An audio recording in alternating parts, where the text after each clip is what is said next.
The small-town diner where Grace Calloway worked had exactly 14 tables, a jukebox that only played songs from before 1995, and a regulars menu that everyone knew by heart even though it had never been written down anywhere. Grace had spent 23 years in Millbrook, population 3,847, and the idea of leaving had crossed her mind exactly once, when she was 17 and thought she might want to study art in the city. That dream had faded when her father got sick, and now, 6 years later, she was still here, pouring coffee and serving pie to people who had known her since she wore pigtails. The morning started ordinary enough. Grace tied her apron, checked the coffee pots, and prepared for the breakfast rush that would bring maybe 20 customers over 3 hours. What she did not expect was the black Mercedes that pulled up outside, looking as out of place as a diamond ring in a cereal box. The man who walked through the door was tall, broad-shouldered, and wearing a suit that probably cost more than her monthly rent. His dark hair was styled perfectly, his jaw was sharp enough to cut glass, and when his eyes met hers, they were the kind of blue that reminded her of deep ocean water. He looked around the diner with an expression that seemed caught between curiosity and confusion. "Sit anywhere you like," Grace called out, trying to keep her voice steady. She had served plenty of travelers passing through town, but something about this man made her heart beat faster. He chose a booth by the window and picked up the laminated menu that had been the same for a decade. Grace grabbed her notepad and walked over, very aware that her uniform was a faded pink dress with a white apron that had seen better days. "Morning," she said, pulling out her pen. "Coffee." "Please?" His voice was deep and smooth, the kind of voice that belonged in boardrooms or late-night jazz clubs. "And I will have whatever you recommend. I am not familiar with diners like this." Grace raised an eyebrow. "Diners like this." "Real ones," he clarified, and there was something genuine in his expression. "The places I usually eat are all white tablecloths and menus I cannot pronounce." She found herself smiling despite her intention to stay professional. "Well, you cannot go wrong with the country breakfast. 2 eggs any style, bacon, hash browns, and toast. It is simple but good. Sold." He handed back the menu. "Eggs over easy." As Grace walked back to put in the order, she felt his eyes on her. It was not creepy or uncomfortable, just aware. Like he was actually seeing her as a person, not just a waitress. That was rare enough to be noteworthy. The cook, Tommy, whistled low when she clipped the order ticket. "That guy looks like he owns half the state." "Probably just passing through," Grace said, but she wondered what someone like that was doing in Millbrook. The highway was 20 miles away. You did not end up here by accident. When she brought out his breakfast, he was on his phone, typing rapidly with a frown. He looked up when she set down the plate, and the frown disappeared. "Thank you." He put the phone away completely, which surprised her. Most people his age kept them out through entire meals. "This looks great. Can I get you anything else?" "Actually, yes, information." He gestured to the seat across from him. "Do you have a moment?" Grace glanced around. The morning crowd had not arrived yet, and old Mr. Peterson was the only other customer happily working through his pancakes. "I guess I do. What do you need to know?" "I am looking for commercial real estate. Something substantial. My assistant was supposed to arrange meetings, but apparently there was a miscommunication, and I drove 2 hours to a location that does not exist." He ran a hand through his hair, messing up the perfect styling in a way that made him look more human. "Now I am lost. My phone GPS keeps malfunctioning, and I need to figure out where I actually am." "You are in Millbrook," Grace said. "And I hate to break it to you, but we do not have much in the way of commercial real estate. There's old Miller's warehouse on the edge of town, but it has been empty for years. What kind of business are you in?" "Manufacturing. High-end furniture and home goods." He extended his hand across the table. "Preston Turner." She shook it, noting the firm grip and the calluses that surprised her. Rich guys usually had soft hands. "Grace Calloway. And you know, if you are looking for manufacturing space, Millbrook might not be as crazy as it sounds." The rent would be cheap. There are a lot of people here who need good jobs, and we are actually not that far from major highways if you know the back roads. Preston leaned back, studying her with renewed interest. You make a good pitch. I care about this town, Grace said simply. We have been dying slowly for years. Ever since the textile plant closed, people have been moving away. My graduating class had 63 students, last year's had 38. If someone does not do something soon, Millbrook is going to disappear. And you stayed. My dad needed me. He passed 2 years ago, but by then I realized I actually love it here. Everyone knows everyone. We take care of each other. It is not exciting, but it is real. She stood up, suddenly self-conscious. Sorry, I did not mean to get on a soapbox. Let me know if you need that coffee topped off. She was walking away when he called out, Grace, would you be willing to show me around? I mean the town, the warehouse you mentioned. I will pay for your time. She turned back. I get off at 2, and you do not need to pay me. If there is even a chance you might bring jobs here, that is payment enough. His smile transformed his entire face, making him look younger and less intimidating. Then I will be back at 2. The rest of Grace's shift crawled by. She kept glancing at the clock, which made Tommy tease her mercilessly. By the time 2 o'clock arrived, she had changed out of her uniform into jeans and a blue sweater, let down her hair from its practical ponytail, and applied a touch of lipstick that she told herself was just because she wanted to look professional.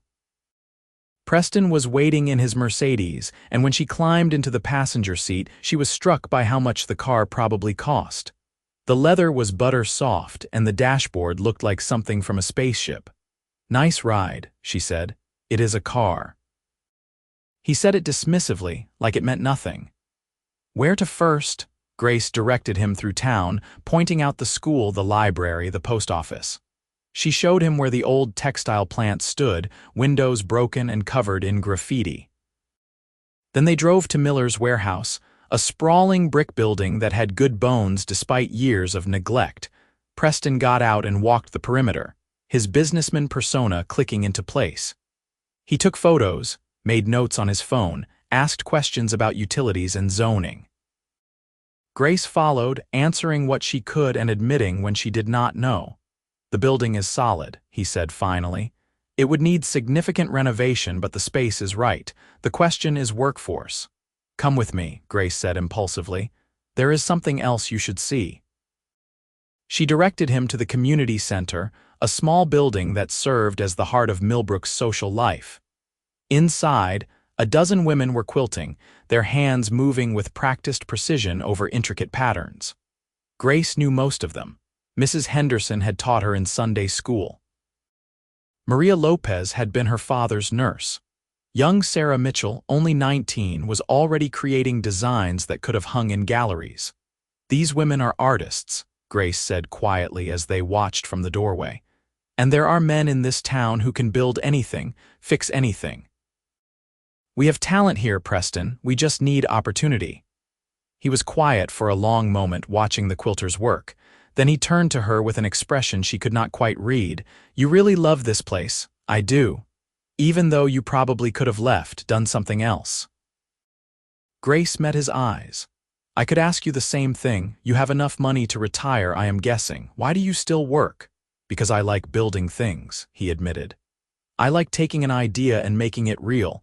I started my company 8 years ago in a garage, and now we are in 12 states. But it has gotten too big, too corporate. I miss the part where I actually cared about what we made. So start caring again, Grace said. Make something that matters. They spent the next 2 hours at the local cafe, Preston asking questions about the town while Grace answered and occasionally challenged him when she thought he was being too pessimistic. She learned that he was 31, that he had grown up poor and built his fortune through a combination of luck and relentless work, and that he had not been in a serious relationship in 3 years because he could never tell if women wanted him or his money. Must be lonely, Grace said. It is. He looked at her directly. Do you want to have dinner with me? We just had coffee and pie.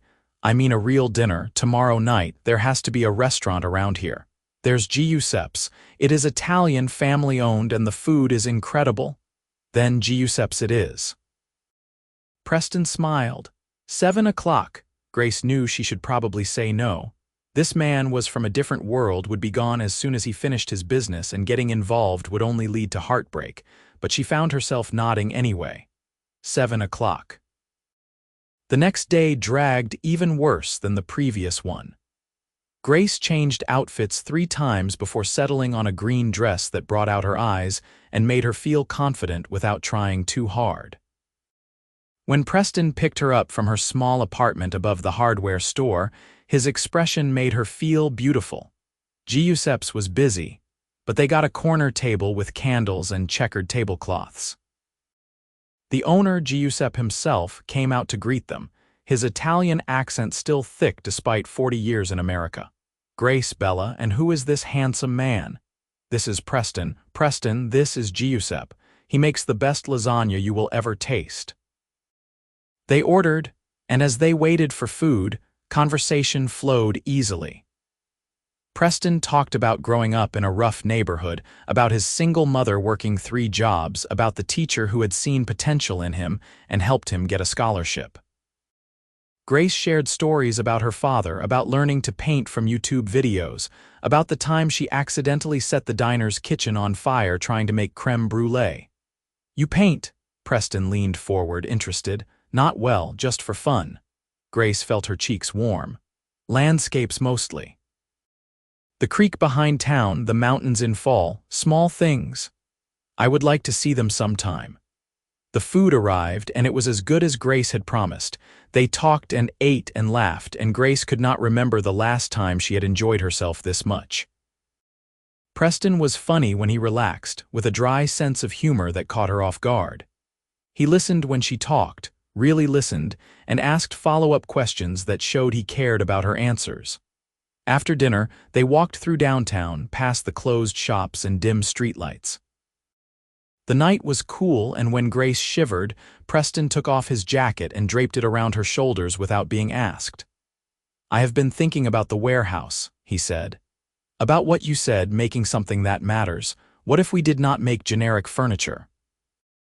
What if we made pieces that showcase traditional crafts, hired local artisans, gave them good pay and creative control, and built a brand around authentic American craftsmanship?" Grace stopped walking. "Are you serious?" "I am." He turned to face her. "It would be a risk. I would have to convince my board, restructure part of the company, but I think it could work, and I think this town is the right place to do it." "Preston, do you know what that would mean for Millbrook?" "I am starting to." He reached out and tucked a strand of hair behind her ear, his hand lingering. "Grace, I need to be honest with you. I did not come here planning any of this. I was supposed to look at a property 2 towns over, make a quick decision, and leave. But then I met you, and you made me remember why I started my company in the first place. You made me want to do something meaningful again." Grace's heart was pounding. "Preston, I know this is fast," he said. "I know we just met, but I have not been able to stop thinking about you. The way you talk about this town, the way you care about people, the way you challenged me instead of just agreeing with everything I said.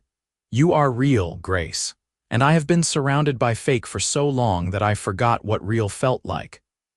"I have been thinking about you too," she admitted. "But you live 3 hours away. You run a huge company, and I am a waitress in a town most people have never heard of. How would this even work?" "I do not know," Preston said honestly, "but I want to find out if you do." She looked up at him, at this man who had walked into her diner yesterday and somehow turned her world upside down. It was crazy, it was impulsive, it was everything she usually was not. "Yes," she said. "I want to find out." He kissed her then, gentle and careful, like she was something precious. Grace's hands came up to his chest, feeling his heartbeat racing as fast as hers. When they finally pulled apart, both of them were smiling. The next few weeks were a whirlwind. Preston stayed in town, working remotely from the small bed and breakfast on Main Street. He met with the mayor, with the town council, with contractors and lawyers and inspectors. Grace went with him to most of the meetings, offering local knowledge and helping him navigate small-town politics. The warehouse deal went through faster than anyone expected, and suddenly, Millbrook was about to get a manufacturing facility that would employ over 100 people. But beyond the business, Preston and Grace spent every free moment together. He came to the diner for breakfast, lunch, and sometimes dinner. She showed him her paintings, and he insisted on buying 3 of them for his office. They drove out to the state park and hiked until sunset. They watched movies at the town's single-screen theater. They talked for hours about everything and nothing. Grace fell harder than she meant to. Preston was different from anyone she had ever dated. He was confident without being arrogant, successful without being condescending. He remembered small details she mentioned, like how she preferred tea to coffee in the evenings or how she loved thunderstorms. He opened doors and pulled out chairs, but also asked her opinion on business decisions and actually listened to her advice. One evening, they were at her apartment, sitting on the couch with Chinese takeout from the only place in town that delivered. Preston had been quiet for most of the meal, which was unusual. "What is wrong?" Grace asked finally. He set down his food. "I have to go back to the city tomorrow. The board wants a presentation on the Millbrook project, and I need to be there in person." "Okay." Grace tried to keep her voice steady. "When will you be back?" "That is the thing. I do not know. There are other projects that need attention, meetings I have been putting off. It could be a week. Maybe 2. 2 weeks is not that long." But Grace felt her stomach drop. 2 weeks felt like forever. "Grace." Preston took her hand. "I am not good at this, at relationships, at balancing work and personal life. I tend to get consumed by business and forget about everything else. But I do not want to do that with you. I do not want to be the guy who promises to call and then disappears." "Then do not be that guy," Grace said. "Call me, text me, let me know you are thinking about me. That is all I need." He pulled her close, kissing the top of her head. "You make it sound so simple." Maybe it is. But it was not simple. Preston left the next morning, and for the first few days, everything was fine. He called every night, texted throughout the day, sent her photos of the city and funny observations about his meetings. But as the week went on, the calls got shorter and less frequent. The texts became apologetic messages about how busy he was. Grace tried not to worry. She knew he had a company to run, but doubt crept in during the quiet moments. What if this was just a fling for him? What if the small-town girl had been a novelty that wore off once he got back to his real life? By the second week, she had barely heard from him at all. Grace threw herself into work, picking up extra shifts and trying not to check her phone every 5 minutes. Her friend Linda, who worked at the post office, noticed the change. "You have been moping for days," Linda said during their lunch break. "What happened with that gorgeous billionaire?" "Billionaire," Grace repeated. "Oh, honey, you did not know. I looked him up. Preston Turner owns Turner Home Goods. The company is worth over $2 billion. He is not just rich, he is stupid rich." Grace felt like she had been punched. $2 billion. You really did not know? Grace, the man could buy this entire town and not notice the money gone. That night, Grace finally called him, anger overriding her hurt. He answered on the 3rd ring, sounding distracted. "Grace, hi, I was just about to call you, were you? Because it has been 3 days since I heard from you. I know, I am sorry, things have been insane here.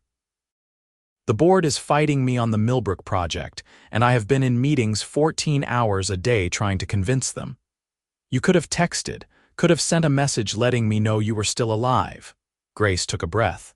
"And why did you not tell me you are a billionaire?" Silence. Then quietly, "Who told you? Does it matter? The point is, you lied to me." "I did not lie, I just did not correct your assumptions," he sighed. "Grace, this is exactly why I do not tell people. The number changes everything. Suddenly I am not just a guy, I am a bank account." "I do not care about your money," Grace's voice rose. "I care that you were not honest with me. I care that you have been ignoring me for a week. I care that maybe I was just some small-town distraction, and now that you are back in your real life, you have realized I do not fit." "That is not true." Preston sounded stricken. Grace, you are the best thing that has happened to me in years. I am not ignoring you because I do not care. I am drowning here and I do not know how to balance everything. Then figure it out, Grace said, tears streaming down her face. Because I cannot keep waiting for you to decide if I am worth your time.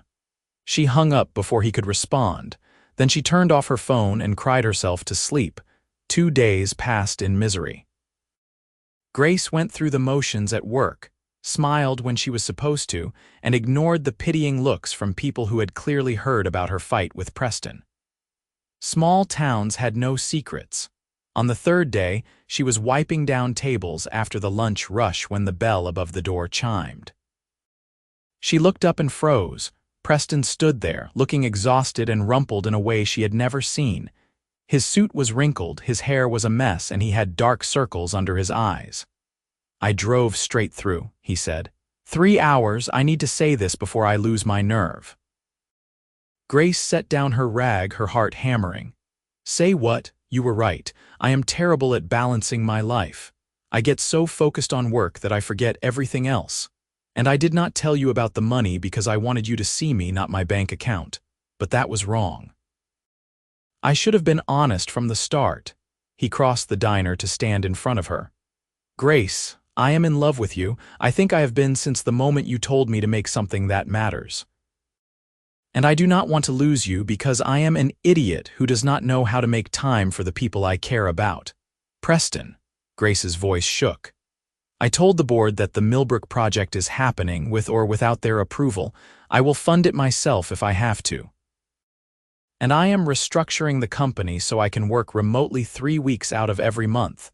I will have to go to the city for meetings, but Millbrook can be my home base. He took her hands. If you want me here, if I have not completely destroyed this. Grace looked at him, at this powerful man who had driven 3 hours to tell her he loved her, who was willing to restructure his entire life for a chance with her. You really love me. I really do. I love you too, she whispered. I have been miserable without you. He kissed her then, deep and desperate, like he had been starving for her. Grace kissed him back, not caring that they were in the middle of the diner or that Tommy was whooping from the kitchen. When they finally broke apart, Preston rested his forehead against hers. I am going to mess up again. Probably soon, but I promise I will always come back. I will always choose you. Then we will figure it out together, Grace said, and they did. Preston bought a house on the outskirts of Millbrook, a beautiful old farmhouse that he renovated with local contractors. The warehouse project moved forward, and by spring, Turner Home Goods Millbrook division opened with 60 employees, many of whom Grace knew personally. The quilters from the community center were hired as textile designers. The woodworkers created furniture that was featured in design magazines. Millbrook started to come back to life. Preston split his time between the town and the city, but he was better about communication. He called when he said he would. He came home when he promised. And when he got too focused on work, Grace would remind him to breathe, to slow down, to remember why he was doing all of this. Grace kept working at the diner, though she cut back her hours to focus on painting.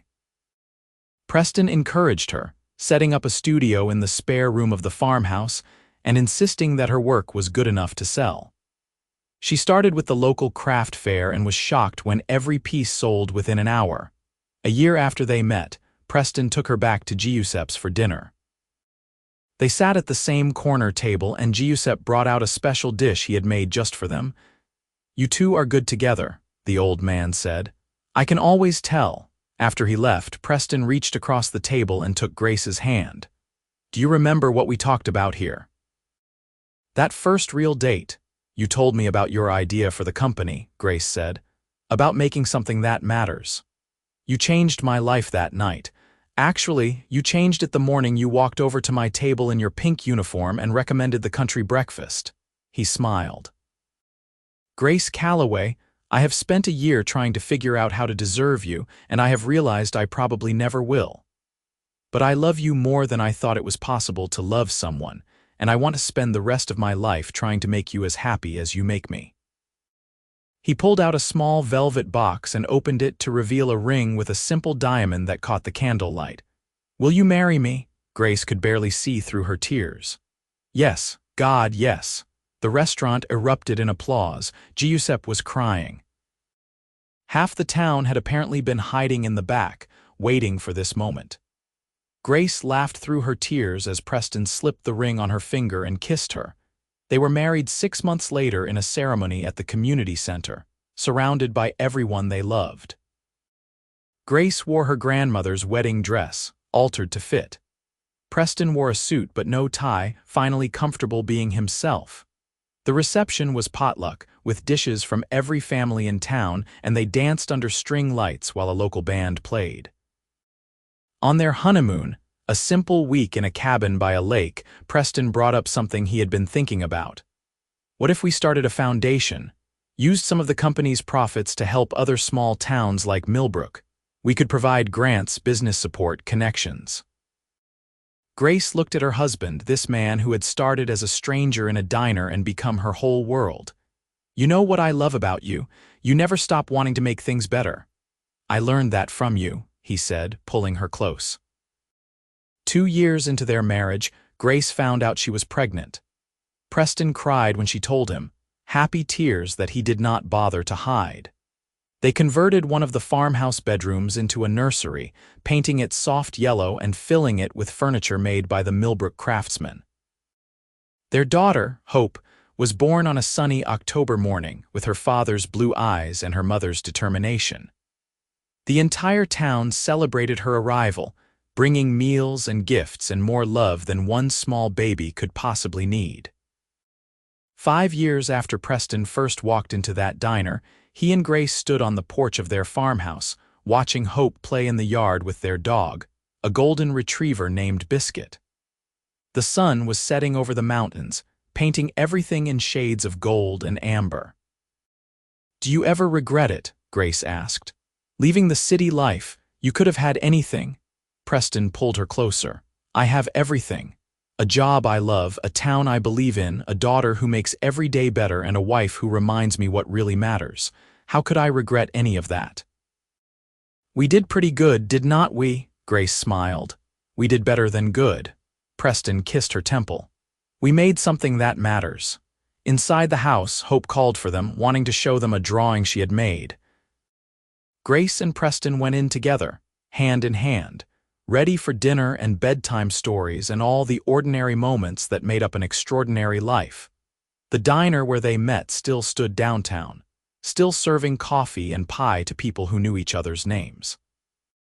The warehouse hummed with activity, employing over 200 people now, creating furniture and textiles that were shipped across the country. And in the farmhouse on the hill, a family thrived, built on love and trust and the courage to take a chance on something real. Grace sometimes thought about that morning when Preston had walked through the door, looking lost and out of place. She had never imagined that one conversation could change everything. But that was the thing about love. It showed up when you least expected it, in places you never thought to look, and if you were brave enough to reach out and hold on, it could transform your entire world. Preston often told people that moving to Millbrook was the best business decision he ever made. But late at night, with Grace in his arms and Hope sleeping down the hall, he would admit the truth. It was not about business at all. It was about finding home in a person, in a place, in a life that felt authentic and true. They had more adventures ahead of them, more challenges to face, more dreams to build. But they would face everything together, the small town girl and the big city billionaire who had crashed into each other's lives and decided to stay. And somewhere in heaven, Grace's father smiled, knowing his daughter had found exactly what he had always wanted for her. Someone who loved her for who she was, someone who would stand beside her through everything, someone who made her laugh and challenged her and saw the beauty in her ordinary, extraordinary life. The clash of their two worlds had not driven them apart. Instead, it had forged something stronger, something lasting, something real. And in the end, that was all that mattered.